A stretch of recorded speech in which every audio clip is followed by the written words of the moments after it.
はい、今日はエレベーターの中でオナラの音を出してみたドッキリ。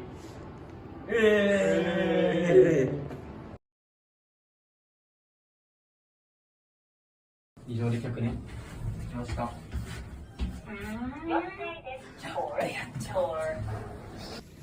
うないんだね。そうだね。こう書いてあるところがない。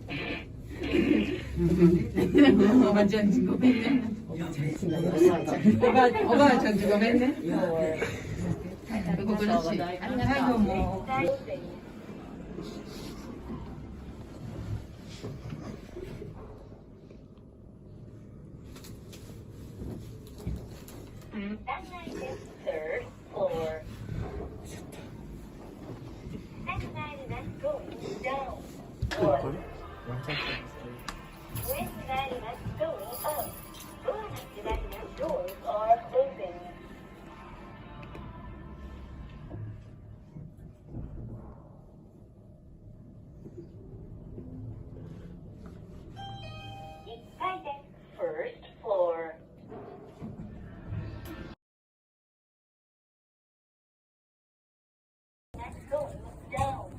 聞こえますか？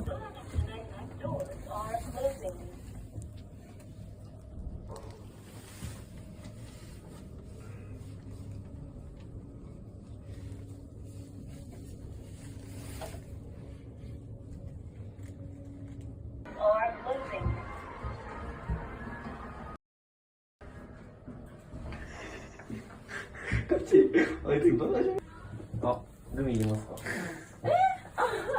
大丈夫ですか？ありがとうね、なんか。気持ちだけ受け取ってます。はい。大丈夫。なんでいいんだよ。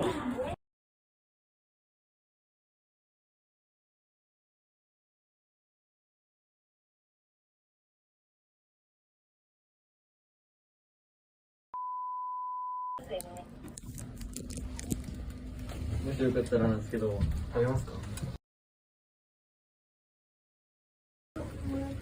パン、こっちですか？こっちですか？どうぞ。